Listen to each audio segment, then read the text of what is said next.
আসসালামু আলাইকুম রহমতুল্লাহি ওয়া বারাকাতুহু। যারা ভিডিওটা আমার ক্লিক করেছেন তাদেরকে অশেষ ধন্যবাদ, সালাম, আন্তরিক শুভেচ্ছা। আশা করি সকলে আল্লাহর রহমতে ভালোই আছেন। দেখুন বন্ধু, আজকে যে জিনিসটা আপনারা ভিডিওতে দেখছেন সেটা হচ্ছে একটা আঙ্গুর। এটা একটা মিষ্টি প্রজাতির আঙ্গুর।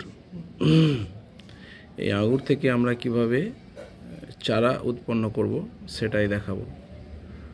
আজকে এই আঙ্গুর থেকে চারা উৎপন্ন করার জন্য আমি কতগুলো আঙ্গুরের একটু নিয়ে নিয়েছি, দানা নিয়ে নিয়েছি। দেখুন,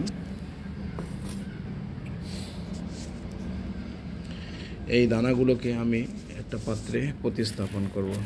এখানে গার্ডেন সয়েল নেওয়া হয়েছে এবং 4টি ছিদ্র বা হোল করে নেওয়া হয়েছে একটা পাত্রের মধ্যে।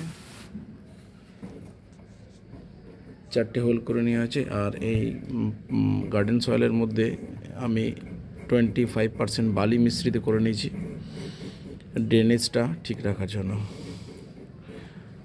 আর এই কাজটা করার জন্য আমরা যে দানাগুলো নিয়েছি সেই দানাগুলোকে আমরা মুখগুলোকে ভেঙে নেব। দানার মুখগুলোকে আমরা ভেঙে নেব, দাঁতে করে ভেঙে নিলে সব থেকে ভালো হয়। দেখুন, আমি ভেঙে নিচ্ছি। এরকম ভেঙে নিতে হবে। ভেঙে নিলে পরে অঙ্কুর উদ্গমটা তাড়াতাড়ি হবে এবং জল বাতাস এর মধ্যে প্রবেশ করবে তাড়াতাড়ি। আর যদি না ভেঙে দিই, অঙ্কুর উদ্গম নাও হওয়ার সম্ভাবনা আছে।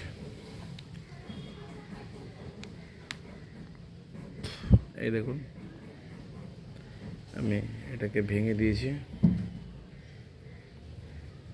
এইভাবে ভেঙে মুকুলটার শুরুর অংশটা বার করে দেবেন।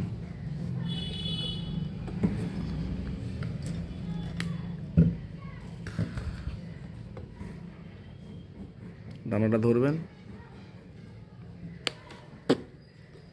এটা দাঁতে করে ভেঙে নিলে সুবিধা হয়। হ্যাঁ বন্ধুরা, দানার মুখগুলো ভেঙে নিয়েছি। এবার দেখুন, আমি এই পাত্রে প্রতিস্থাপন করব।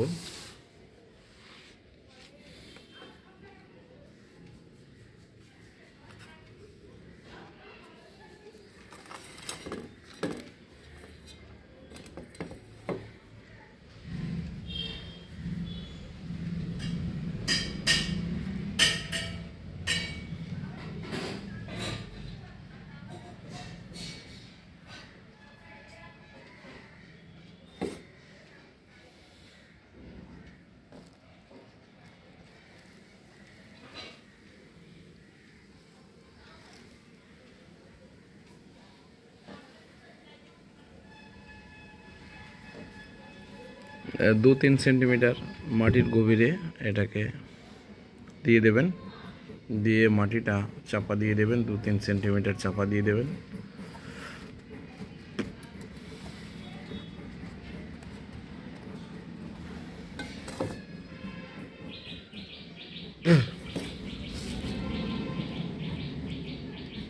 দুটো এদিকে, দু সাইডে দুটো করে 4টে হোল করে দেওয়া আছে। এবার আমরা জল দিয়ে এটাকে একটা প্লাস্টিকের মধ্যে ঢেকে রাখবো।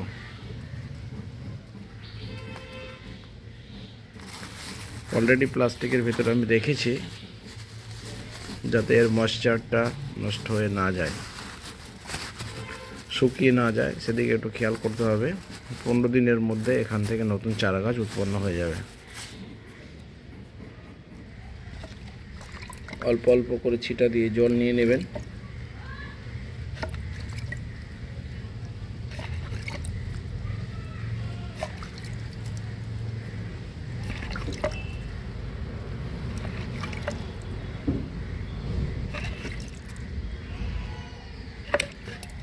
এবার এটাকে আমি একটা ছায়াযুক্ত স্থানে রেখে দেবো।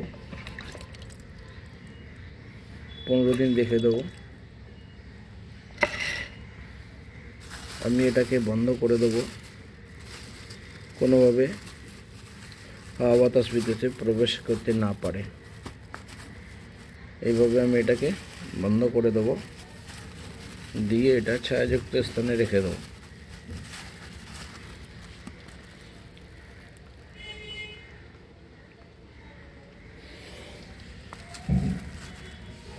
ঠিক আছে বন্ধু,